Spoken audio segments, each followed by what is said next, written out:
बिहार के डीजीपी विनय कुमार ने स्पष्ट रूप से कहा कि जो पुलिसकर्मी वर्दी की आड़ में दबंगई करेंगे वो उनकी न सिर्फ नौकरी जाएगी बल्कि वैसे चिन्हित जो पुलिसकर्मी हैं वह जेल भी जाएंगे। वहीं दूसरी तरफ कई मंचों से खुले मंचों से सम्राट चौधरी जो गृह मंत्री हैं बिहार के, उन्होंने स्पष्ट रूप से कहा कि बिहार में अपराधियों की खैर नहीं। सवाल यह है कि क्या ये सारे बयानबाजी सिर्फ लोगों को सुनाने के लिए किया जाता है या फिर धरातल पे कुछ काम भी होना है।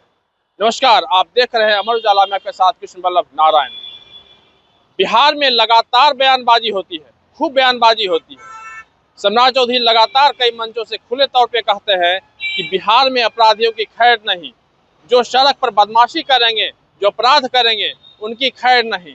लेकिन जिस तरह से बिहार में महिलाओं के साथ, बच्चियों के साथ जिस तरह से लगातार यौन शोषण, बलात्कार और हत्याएं हो रही हैं, ऐसे में यह सवाल पूछना जायज है कि क्या सम्राट चौधरी जो इस तरह से मंच पे, खुले मंच से जिस तरह से बोलते हैं कि अपराधियों की खैर नहीं, उन्हें जेल जाना होगा या फिर बिहार से बाहर भागना होगा, क्या यह सिर्फ बयानबाजी है, सिर्फ लोगों को सुनाने के लिए, प्रशंसा के लिए, या फिर पुलिसकर्मियों पे काम भी कुछ होगा। सबसे पूरे बिहार में लगातार छोटी बच्चियों के साथ, महिलाओं के साथ दुष्कर्म और हत्याओं की संख्या में लगातार इजाफा हो रहा है। पटना की बात करें, गोपालगंज की बात करें, पूर्णिया की बात करें, अररिया की बात करें, खगड़िया की बात करें, कहीं ना कहीं से हर रोज कहीं ना किसी बच्ची के साथ बलात्कार हो रहा है, किसी महिला के साथ हो रहा है, किसी युवती के साथ हो रहा है।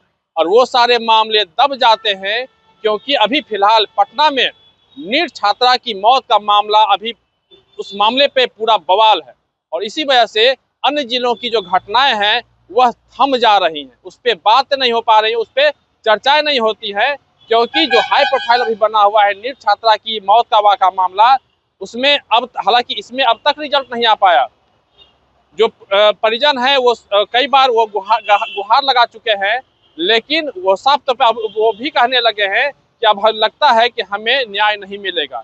आपको याद होगा कि जब नीट की छात्रा को जब अस्पताल लाया गया और उसकी मौत हो गई तो सबसे पहले पटना एसएसपी ने यह बयान दिया था, प्रेस वार्ता जारी करते हुए कहा था और खुले तौर पे उन्होंने कहा था कि लड़की के साथ किसी तरह का दुष्कर्म नहीं हुआ है।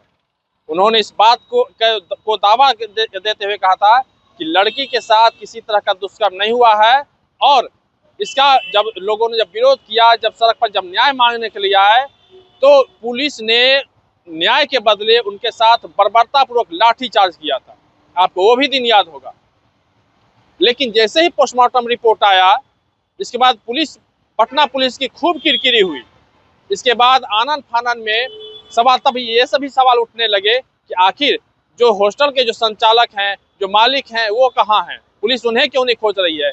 तब पुलिस ने खाना पूर्ति करने के लिए आनन फानन में शंभू गर्ल्स हॉस्टल के जो मालिक हैं उसको गिरफ्तार किया और उन गिरफ्तार करके जेल भेज दिया। लेकिन सवाल अभी बाकी थे। सवाल यह था कि जो हॉस्टल के जो संचालक हैं, आखिर संचालक है, उनकी पत्नी है, संचालक की जो पत्नी है वो, संचालक का जो बेटा है वो, आखिर पुलिस ने उन्हें क्यों नहीं पकड़ा, उनसे पूछताछ क्यों नहीं की, उनका क्वालिटी टेस्ट क्यों नहीं खंगाला। ये सारी बातें अब थम गई हैं। अमर उजाला लगातार इन सवालों को उठा रहा है कि आखिर हॉस्टल के जो संचालक है उनसे पुलिस पूछताछ क्यों नहीं कर रही है, उनकी गिरफ्तारी क्यों नहीं हो रही है। अब पटना से बाहर की बात करें, अब सीधे चलते हैं पूर्णिया, जहां पूर्णिया में एक महिला जो बाजार निकलती है घर का सामान लाने के लिए, बीच बाजार से, चौक से उसकी कुछ अपराधियों ने उसका अपहरण कर लिया और ले जाकर उसके साथ सामूहिक दुष्कर्म किया। जब पुलिस के संज्ञान में आया, पुलिस ने आनन फानन में एक अपराधी को गिरफ्तार किया। इसके बाद बाकी अपराधी कहाँ है, नहीं है, इसकी कोई खोज खबर नहीं। पुलिस क्या कर रही है, इसकी कोई खोज खबर नहीं। इसके बाद पूर्णिया के बाद चलते हैं मधेपुरा। वहाँ पे मधेपुरा में एक महिला के साथ इसी तरह की घटना हुई और इसके बाद उसकी हत्या हो गई। हत्या होने के बाद हालांकि पप्पू यादव ने इसके बाद इस सरकार पर खूब जमकर प्रहार किया। पप्पू यादव ने तो यहाँ तो कह दिया कि यह जो मामला है यह पूरी तरह से पुलिस ने ऐसा लेकर इस मामले को रफा दफा कर दिया है, क्योंकि उस मामले में अब तक की गिरफ्तारी नहीं हो पाई है। पुलिस यादव ने पुलिस और सरकार को नपुंसक बताया। उन्होंने कहा कि पुलिस बिल्कुल निष्क्रिय है और पुलिस ने पैसा लेकर इस मामले को ठंडे बस्ते में डाल दिया है। अब उसकी भी कोई चर्चा नहीं हो रही है। इसके बाद हम बात करें अररिया की, जहां 2 अक्टूबर को एक बच्ची, जो घर में मासूम बच्ची जो सोई हुई थी अपनी माँ के साथ, जबरन उसका अपहरण किया गया, उसे उठा कर ले गए और उसके साथ सामूहिक दुष्कर्म करके उसकी हत्या कर दी गई। अररिया के बाद खगड़िया 6 जनवरी का मामला है, जहां पे कि 4 साल की बच्ची का अपहरण करके उसकी हत्या कर दी गई। जब जब जब जब पीड़ित परिजन जब थाना में गुहार लगाने के लिए पहुंचे, इसके बाद पुलिस जागी है। ड्रोन से खोजने के बाद खेत में उसकी लाश मिली है। आनन फानन में चूंकि मामला अब गंभीर होने लगा और लोग इस बात को लेके जब विरोध करने लगे, तब पुलिस ने आनन फानन में एक आरोपी को कहा कि ये आरोपी है, उसको पकड़कर पुलिस ने जेल में बंद कर दिया। लेकिन बाकी के आरोपी कहाँ हैं उसका अब तक कोई पता नहीं। इतना ही नहीं, लगातार पटना में की बात करें, अभी कल की 2 दिन पहले की बात है कि बाढ़ में इसी तरह छोटी बच्ची के साथ दुष्कर्म हुआ। इसके बाद गोपालगंज में घटना हुई है। पूरे इस कुल मिलाकर कहें तो जिस तरह से बिहार में लगातार घटनाएं हो रही हैं, और ऐसे में अब जो आरजेडी है, राष्ट्रीय जनता दल, साफ तौर पे कह रहा है कि चूंकि बिहार में एनडीए की सरकार है इसलिए अपराधियों की बहार है। आरजेडी के प्रवक्ता एजाज अहमद ने साफ तौर पे कहा कि बिहार में लगातार अपराधियों की जो अपराध जिस तरह से बढ़ रहे हैं, महिलाओं के साथ जिस तरह से अत्याचार हो रहे हैं, पुलिस की कार्यशैली पे सवाल उठ रहे हैं। ऐसे में जो सम्राट चौधरी हो या फिर बिहार के डीजीपी हो, लगातार सिर्फ बयानबाजी करते हैं, लेकिन ऐसे पुलिस कर्मियों पे जो लापरवाही कर रहे हैं मामले में, जो घटना होने के बाद जो पुलिस कर्मी लापरवाही जो बरत रहे हैं, आखिर पुलिस उन पे कार्रवाई क्यों नहीं कर रही है? आखिर उनको सिर्फ सस्पेंड क्यों किया जा रहा है? जैसे कि अभी जो नीट छात्रा की जो हत्या हुई है, जो मामला है, इस मामले में जब पुलिस की काफी फजीहत हुई है, इसके बाद अब 2-3 दिन पहले चित्रगुप्त नगर थाना की जो थाना अध्यक्ष है रोशनी, उन पे कार्रवाई की गई, उनको सस्पेंड किया गया। लेकिन सवाल यह है कि आखिर पूरे मामले को जिस तरह से शुरुआती दौर में जिस तरह से मिसगाइड किया गया, जिस तरह से घटना को मोड़ने की कोशिश की गई, आखिर ऐसे पुलिस पदाधिकारियों पे कार्रवाई क्यों ना की जाए? जिस तरह से आनन फानन में बिना पोस्टमार्टम रिपोर्ट आए, जिस तरह से पटना एसएसपी ने जिस तरह से प्रेस कॉन्फ्रेंस करके यह कहा कि लड़की के साथ दुष्कर्म नहीं हुआ है, उसने डिप्रेशन में उसे दवा खाकर खुदकुशी की है, आखिर उन्होंने ऐसा बयान क्यों दिया? आखिर पोस्टमार्टम रिपोर्ट आने का उन्होंने इंतजार क्यों नहीं किया? अब एफएसएल की रिपोर्ट जिस तरह से अंडरगारमेंट की बात कह रही है कि उसकी जांच की जा रही है, लोगों के डीएनए टेस्ट करा रही है, उसके घर वालों का करा रही है, कई 10 अन्य लोगों को भी डिटेन किया है और उसका डीएनए टेस्ट करा रही है। आखिर शुरुआती समय में इस तरह की जिस तरह से लापरवाही हुई है, तो ऐसे में यह सवाल क्यों ना किया जाए कि पुलिस जिस तरह से लापरवाही करती है, आखिर ये जो बयानबाजी जो करते हैं, जो सम्राट चौधरी जो बयानबाजी कर रहे हैं, या फिर जो बिहार के डीजीपी जिस तरह से बयानबाजी करते हैं, या फिर जो कहते हैं कि पुलिस कर्मियों पर कार्रवाई की जाएगी, तो क्या सस्पेंड करना ही ना काफी है? देखिए, पुलिस विभाग में सस्पेंड करने का क्या मतलब है?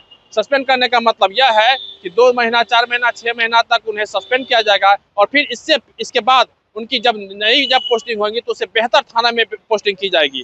तो क्या इन पर सिर्फ सस्पेंड करके लोगों के गुस्से को सिर्फ ठंडा किया जाता है? क्योंकि अगर कार्रवाई करनी है तो निश्चित रूप से विभागीय कार्रवाई होनी चाहिए, ताकि इनके कैरियर पे वो दाग लग सके, ताकि यह दूसरे पुलिसकर्मियों पे के लिए एक उदाहरण बन सके कि अगर हम गलत करते हैं तो हमारा जो कैरियर है, हमारी जो नौकरी है, वह उस पे एक दाग लगेगा और वो हमारा नुकसान होगा। तो निश्चित रूप से ऐसे में पुलिस पे कार्रवाई होनी चाहिए। लेकिन यहाँ पर क्या है कि सिर्फ कहने के लिए कि पुलिस पे कार्रवाई की जाएगी, लेकिन दूसरी तरफ कई मामलों में ऐसा देखा गया है कि पुलिसकर्मी को सस्पेंड किया जाता है, तो 4-5 महीने के बाद फिर उन्हें दूसरा थाना मिल जाता है, बढ़िया थाना मिल जाता है और फिर वह उसी तरह से लापरवाही बरतते रहते हैं। आखिर पुलिस पे कार्रवाई कैसे हो? आखिर ये भी सुनिश्चित होना चाहिए जिस तरह से जो बिहार के डीजीपी जिस तरह से कहते हैं कि उन पे कार्रवाई होगी या फिर वैसे पुलिसकर्मियों को जेल जाना होगा, उनकी नौकरी जाएगी, तो क्या इस ओर जिस तरह की बातें कही गई हैं, आखिर ऐसे में उस तरफ आखिर पुलिस क्या कार्रवाई होती है, यह भी सवाल होता है। या फिर हम ये समझें कि जिस तरह से सिर्फ बयानबाजी होती है, यह लोगों को सुनाने के लिए, ताकि बिहार पुलिस की को लोग इज्जत से देख सकें, वो पदाधिकारी को लोग इज्जत से देख सकें। लेकिन वास्तविकता अब तक तो यही देखी जा रही है कि कहने के लिए भले कि पुलिसकर्मी पे कार्रवाई की जाएगी, उन्हें कुछ दिन के लिए सस्पेंड किया जाता है और फिर अगले ही 2-4-5 महीने में उन्हें बेहतर से बेहतर थाना मिल जाता है और फिर वो उसी तरह की लापरवाही करते हैं। आखिर ऐसे में पुलिस में सुधार कैसे हो, यह सवाल है। कि अब ऐसे में देखना होगा जिस तरह से नीट की छात्रा के साथ जो कि लगातार जो जांच प्रक्रिया जो चल रही है, क्या अब सीबीआई उसमें इंटरफेयर करेगी, क्या कुछ हो पाता है? हालांकि परिजनों का साफ तौर पे कहना है कि उसमें सीबीआई की जांच हो, सीबीआई उसमें पहल करे, लेकिन अब देखना होगा कि क्या वाकई में सीबीआई का इंटरेंस इसमें होता है या फिर जो एसआईटी जो गठन किया गया है। हालांकि परिजन साफ तौर पे कह रहे हैं कि एसआईटी जो टीम जो अब तक जो रिपोर्ट कर रही है या फिर जो रिपोर्ट दे रही है, परिजन उससे संतुष्ट नहीं है और उन्हें इस बात अभी भी इस बात के से वह चिंतित है कि क्या वाकई में हमारी बेटी के साथ जो घटना हुई है, क्या आरोपियों को सजा मिल पाएगी? यह एक यक्ष सवाल बना हुआ है। फिलहाल पटना से अमर उजाला के लिए कृष्ण बल्लभ नारायण। आपके राज्य की खबरें, आपके शहर की खबरें सबसे पहले जानने के लिए देखते रहें अमर उजाला। चैनल को सब्सक्राइब जरूर कर लें और पाएं हर अपडेट।